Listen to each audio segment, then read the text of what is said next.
Hi everyone, welcome to One Stop Mathematical Solution. Today we are going to solve CSIR Net Mathematics June 2016 question paper. In this video we have only dealt with the complex analysis part. First we'll look into the part B questions. First question 33. Let P of x be a polynomial of degree d greater than or equal to 2. The radius of convergence of the power series sigma n is equal to 0 to infinity P of n z power n. So we are given a power series here. We have to find its radius of convergence. We look into the concepts used. For the power series sigma n equal to 0 to infinity an z minus z naught whole power n, the radius of convergence is given by 1 by r is equal to limit n tends to infinity an plus 1 by an, or you can use the formula 1 by r is equal to limit n tends to infinity an whole power 1 by n. Now we'll move on to the question. So they are given this power series here, sigma n is equal to 0 to infinity p of n is z power n, where p of z is given to be a polynomial of degree d greater than or equal to 2. So let me choose p of z is equal to polynomial of degree d, that is z power d. Then p of n can be written as replace z by n, that is equal to n power d. So using this formula we get 1 by r is equal to limit n tends to infinity n power d whole power 1 by n, because here a n is n power d. So this can be rewritten as limit n tends to infinity n power 1 by n whole power d. So we know since limit n tends to infinity n power 1 by n is equal to 1, limit n tends to infinity n power 1 by n whole power d also tends to 1. So we got 1 by r is equal to 1. This implies r is equal to 1. So we got the radius of convergence of this power series to be 1. So we'll check the correct option. So the correct option is second one. Next question 34. Let P of z, Q of z be two complex non-constant polynomials of degree m n respectively. The number of roots of f of z is equal to P of z into Q of z counted with multiplicity is. So we have defined a new polynomial f of z using the given polynomials P of z and Q of z. We have to find the total number of roots for f of z.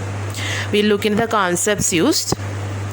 Every non-constant complex polynomial of degree d has exactly d roots counted with multiplicity. If f1 of z has zeros of order m and f2 has zeros of order n, then f1 of z into f2 of z has 0 of order m plus n. So now we'll move on to the question. They have given P of z and Q of z to be two complex non-constant polynomials of degree m and n respectively. So using this concept 1, we can say P of z has m roots counted with multiplicity and Q of z has n roots counted with multiplicity. We know roots form the zeros of polynomial. Therefore, using concept 2, f of z is equal to P of z into Q of z has m plus n roots. That is, f of z has m plus n roots. So now we'll check the correct option. So the correct option is third one. Next question 35. The residue of the function f of z is equal to e power minus e power 1 by z at z is equal to 0 is. So we are given a function here. We have to find the residue at z equal to 0. We look into the concept used. E power z is equal to 1 plus z plus z square by 2 factorial plus etc. Residue of function f of z at z naught is the coefficient of 1 by z minus z naught, the Lorentz series expansion of f of z. So we'll move on to the question. First of all, we'll write the Lorentz series expansion of e power minus e power 1 by z. For that, we'll be using the concept 1. So this can be written as 1 minus e power 1 by z by 1 factorial plus e power 1 by z whole square by 2 factorial minus e power 1 by z whole cube by 3 factorial. Now for each of these terms we will be using the concept 1 again. So this can be written as 1 minus 1 plus 1 by z by 1 factorial plus 1 by z square by 2 factorial plus etc. plus 1 by 2 factorial of 1 plus 1 by z by 1 factorial plus 1 by z whole square by 2 factorial plus whole square. Now I'll be rewriting these terms in this bracket, and here I'll be opening the square term. So this is equal to 1 minus 1 plus 1 by z plus 1 by 2 factorial into 1 by z square plus etc. plus 1 by 2 factorial into first term square 1, then second term square plus 1 by z square, then 2 into product of first two term plus 2 by z plus etc. We are not writing the rest of the terms because they are higher powers of z and we are required only to find the coefficient of 1 by z. Now I will be writing the constant term first, then the terms of 1 by z, then the terms of 1 by z square. So when we write that, we are getting this is equal to 1 by 2 factorial minus 1 by 3 factorial plus etc. plus 1 by z into minus 1 plus 2 by 2 factorial plus etc. plus 1 by z square into minus 1 by 2 factorial plus 1 by 2 factorial plus etc. plus etc. So the residue of f of z is equal to e power minus e power 1 by z at z equal to 0 is the coefficient of 1 by z in the Lorentz series expansion of e power minus e power 1 by z. So the coefficient of 1 by z here is minus 1 plus 2 by 2 factorial plus etc. So we are writing this. So I am taking minus common from this term. So this is equal to minus of 1 minus 2 by 2 factorial plus 3 by 3 factorial plus etc. So if you note that this is the expansion of e power minus 1. So this is equal to minus e power minus 1. So the residue at z equal to 0 is e power minus 1. So we will check the correct option. So the correct option is third one. Next question 36. Let D be the open unit disk in C and H of D be the collection of all holomorphic functions on it. Let S is equal to set of all f in H of D such that f of 1 by 2 equal to 1 by 2, f of 1 by 4 is equal to 1 by 4, etc. f of 1 by 2n is equal to 1 by 2n, and T is equal to set of all f in H of D such that f of 1 by 2 is equal to f of 1 by 3 is equal to 1 by 2, f of 1 by 4 equal to f of 1 by 5 is equal to 1 by 4, etc. to f of 1 by n equal to f of 1 by 2n plus 1 is equal to 1 by 2n. Then, so we have defined two sets S and T here. We have to find which of the following options are correct about the statements S and T. So we will move on to the question now. So they are given two sets here S and T. In S they have given f of 1 by 2n is equal to 1 by 2n. Now limit n tends to infinity, 1 by 2n is equal to 0 and this 0 belongs to D. Since limit point of f belongs to D, we can replace 1 by 2n by Z. Therefore we are getting f of Z equal to Z in S. So S is only the identity function. S is a singleton set. Similarly, we can check it for T. So in T we have f of 1 by 2n is equal to f of 1 by 2n plus 1 is equal to 1 by 2n. If we consider f of 1 by 2n equal to 1 by 2n, by using the same concept we will be getting f of z is equal to z. And now consider f of 1 by 2n plus 1 equal to 1 by 2n plus 1. Check the limit point of this 0. So limit n tends to infinity, 1 by 2n plus 1 is equal to 0 and it belongs to D. Therefore we can rewrite 1 by 2n plus 1 by z. So let me take z is equal to 1 by 2n plus 1. So from this, when we simplify it, we will get 1 by 2n is equal to 1 minus z by z. So replacing 1 by 2n plus 1 and 1 by 2n, we are getting f of z is equal to 1 minus z by z. So T contains set of all f such that f of z is equal to z and f of z is equal to 1 minus z by z, which is not possible.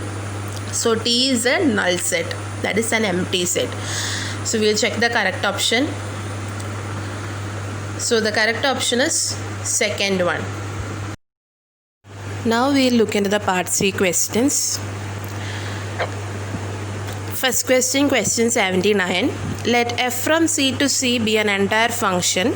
Suppose that f is equal to u plus iv, where uv are the real and imaginary parts of f respectively. Then f is constant if.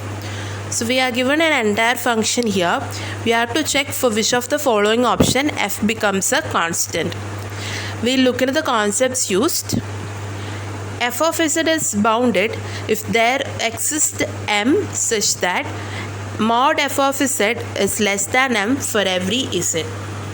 Exponential functions are always entire functions. If f is entire, then c into f is also entire for any constant c. Lively's theorem, every entire bounded function is constant. Mod f of z is constant for an analytic function f of z if and only if f of z is constant. So now we'll move on to the question. So given f of z is equal to u plus iv to be an entire function, we need to check for which f of z is constant. We'll check the options one by one. First option, set of all u such that z equal to x plus I y belongs to C is bounded. That is, the real part of f is bounded. Now u is bounded implies there exists m such that mod u less than m using the concept 1, that is minus m less than u less than m. Now let me consider the function g is equal to e power f. We know exponential functions are entire, so g is also entire. Now consider mod g, that is equal to mod e power f. Now substitute f, that is u plus iv. So this is equal to mod e power u plus iv. So this can be written as mod e power u into e power iv. We can split the modulus sign. So this is equal to mod e power u into mod e power iv. We know mod e power iv value is always 1. So this is equal to mod e power u. Exponential functions are always positive, so we can neglect the modulus sign. So this is equal to e power u. We have u is less than m. So e power u is less than e power m. So this implies e power u less than e power m. So we got mod g less than e power m. So you see concept 1, g is bounded. So we got g both entire and bounded. Hence by Lively's theorem, g is constant. So suppose g equal to c, that is e power f is equal to c, where c is constant. So taking log on both sides, we got f is equal to log c, and log c is again a constant. So we got f is constant. So if real part of f is bounded, then f is constant. So our first option is correct. We'll move on to the second option. Second option, set of all v of xy such that z equal to x plus iy in C is bounded. That is, imaginary part of f is bounded. Now v is bounded implies, by using concept 1, there exists n such that mod v less than n, that is minus n less than v less than n. Let h is equal to e power if, which is also entire because it's an exponential function. Now consider mod h, which is equal to mod e power if. Substitute f, that is equal to mod e power I into u plus iv, that is equal to mod e power iu into e power minus v. Now we can split the modulus sign. So this is equal to mod e power iu into mod e power minus v. We know the value of mod e power iv is always 1. So this is equal to mod e power minus v. Exponential is always positive. We can neglect the modulus sign. So this is equal to e power minus v. So we have minus n less than v. So minus v is less than n. So e power minus v is less than e power n. So we got mod h less than e power n. By using concept 1, h is bounded. So we got h to be both entire and bounded. So using Lively's theorem, h is constant. that is h is equal to c, where c is constant. H is nothing but e power if. So e power if is c. Take log on both sides. So we get f is equal to minus I into log c. I is constant. Log c is also constant. So I into log c is again a constant. So we got f is to be a constant. So if imaginary part is bounded, then f is constant. Now we'll move on to the third option. Third option, set of all u plus v such that z in C is bounded. So let g is equal to 1 minus I into f, which is also an entire function, because if f is entire, then c into f is entire for a complex c. So now consider g is equal to 1 minus I into f. Substitute f. So this is equal to 1 minus I into u plus iv. Simplify and write it as a real part plus imaginary part. So this is equal to u plus v plus I into v minus u. We are given u plus v to be bounded, that is real part of g is bounded. Hence by option 1, g is constant, that is 1 minus I into f is a constant. So f is equal to constant by 1 minus I, that is f is a constant. So if u plus v is bounded, f is constant. So option 3 is also correct. Now we will move on to the fourth option. Fourth option, u square plus v square such that z in C is bounded. Now u square plus v square is bounded implies there exists k such that u square plus v square is less than k. Let g is equal to e power mod f, which is also entire because exponential functions are entire. Consider mod g, which is equal to mod e power mod f, which is equal to modulus e power root of u square plus v square. We can neglect the modulus sign because exponential are positive.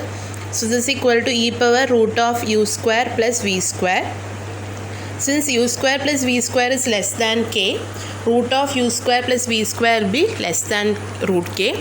So e power root of u square plus v square is less than e power root k.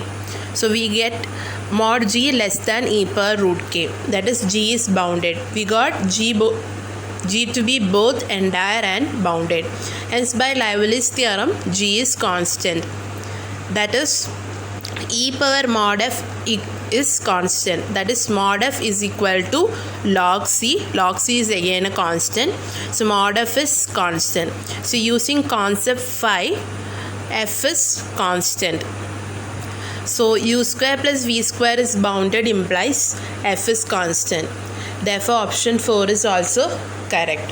So we'll check the correct options. So the correct options are 1, 2, 3 and 4. Next question, question 81. Let h is equal to set of all z equal to x plus iy in C such that y greater than 0 be the upper half plane, and d is equal to set of all z in C such that mod z less than 1 be the open unit disk. Suppose that f is a Mobius transformation which maps h conformally onto d. Suppose that f of 2i is equal to 0. Pick each correct statement from below. So we are given a Mobius transformation f here such that f of 2i is equal to 0.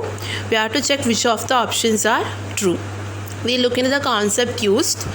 A Mobius transformation which maps imaginary of z greater than or equal to 0 to mod z less than or equal to 1 is given by e power I theta into z minus alpha divided by z minus alpha bar, where imaginary of alpha should be greater than 0. Singularity of a function are obtained by equating denominator to 0. If limit z tends to z0, f of z value is finite, then z0 is a removable singularity. If the quantity is infinite, z0 is pole. If the quantity is neither infinite nor finite, z0 is essential singularity. So if z0 is a pole, we can find its order using this value, that is limit z tend to z0, m minus 1th derivative of z minus z0 whole power m into f of z0 with respect to z is finite non-zero quantity, then f of z has pole of order m. Now we will move on to the question. So they are given f to be a Mobius transformation which maps h to d such that f of 2i equal to 0. So using concept 1, we can write f of z to be e raised to I theta into z minus alpha by z plus alpha conjugate. We need f of 2i to be 0. So if we choose alpha to be 2i, then only we will get f of 2i to be 0. Thus f of z is equal to e power I theta into z minus 2i by z plus 2i. Now we will find the singularity of the function. So equate the denominator of function to 0. So z plus 2i equal to 0, which implies z equal to minus 2i. So this is the singularity of this function. Now we will check which type of singularity it possesses. So we have to find the value of limit z tends to z0 f of z, where z0 is a singularity. That is, we have to find the value of limit z tends to minus 2i f of z. So we will proceed with that. So we have limit z tends to minus 2i e power I theta into z minus 2i by z plus 2i value to be infinite when we apply the limits directly. So you see concept 3, z equal to minus 2i is a pole. Now we will find the order of the pole. So we have limit z tends to minus 2i z plus 2i whole power 1 e power I theta into z minus 2i by z plus 2i equal to minus 4i e power I theta,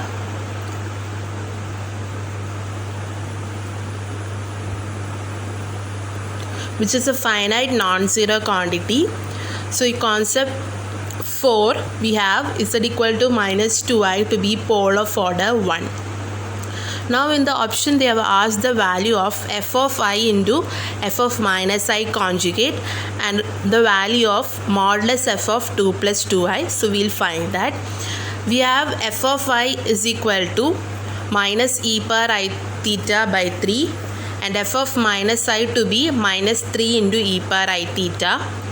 Therefore f of I into conjugate of f of minus I is equal to minus e power I theta by 3 into minus 3 e power I theta conjugate. So this is equal to minus e power I theta divided by 3 into minus 3 into e power minus I theta. When we simplify this, we are getting the value to be 1. That is f of I into conjugate of f of minus I is 1. Now we will find the value of modulus of f of 2 plus 2i. That is equal to modulus of e power I theta into 2 plus 2i minus 2i divided by 2 plus 2i plus 2i. So when we simplify this, we are getting this is equal to modulus e power I theta into 1 by 1 plus 2i. We can separate the modulus and we know the value of modulus e power I theta is 1. So this is equal to modulus 1 by 1 plus 2i. So when we find the modulus value, we are getting the value to be 1 by root 5. So now we will check the correct options. So we got f has symbol pole at z equal to minus 2i and f satisfies f of I into f of minus I equal to 1 and modulus f of 2 plus 2i value to be 1 by root 5. So the correct options are 1, 2 and 4. Next question, question 82. Consider the function f of z is equal to integral 1 to 2 1 by x minus z whole square dx, imaginary z greater than 0. Then there is a meromorphic function g of z on C that agrees with f of z when imaginary z greater than 0 such that. So they are given a function f of z and a meromorphic function g of z is defined based on f of z. Then we have to find which of the following options are true. We look into the concept used. Singularity of a function are obtained by equating denominator of the function to 0. If limit z tends to z0 f of z is finite, then z0 is a removable singularity. If the value is infinite, z0 is a pole. If the value is neither infinite nor finite, z0 is essential singularity. limit z tends to z naught, m minus 1 derivative of z minus z naught whole power m f of z with respect to z is a finite non-zero quantity, then f of z has a pole of order m. Now we will move on to the question. So they are given f of z to be integral 1 to 2 1 by x minus z whole square dx, where imaginary z greater than 0. I am taking g of z to be equal to f of z as a meromorphic function. So this is equal to integral 1 to 2 1 by x minus z whole square dx. I am integrating it with respect to x. So this is equal to 1 by minus x minus z within the limits 1 to 2. Now apply the value for x. So this is equal to 1 by minus 2 minus z plus 1 by 1 minus z. So once we simplify this, we are getting g of z is equal to 1 by 1 minus z into 2 minus z. Now I am finding the singularity of g of z. So equate denominator to 0. So 1 minus z into 2 minus z equal to 0 implies z equal to 1 comma 2. So we'll check what kind of singularity it is. So we'll find the value of limit z tends to 1 by 1 minus z into 2 minus z. So we are getting it to be infinite. And similarly we have limit z tends to 2 1 by 1 minus z into 2 minus z equal to infinite. So using concept 2, z equal to 1 and 2 are poles. Now we'll find the order of these poles.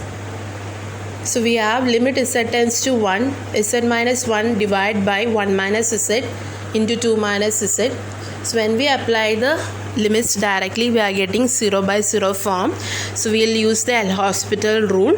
So this is equal to limit z tends to 1 by 2 minus z plus 1 minus z. So now apply the limits, you are getting the value to be 1, a finite non-zero quantity. So z equal to 1 is a pole of order 1. Similarly, you can check it for z equal to 2, and you are getting z equal to 2 to be pole of order 1. Both are symbol poles. So now we will check the correct options. So we got 1, 2 are poles of g of z and they are symbol poles. So the correct options are 3 and 4.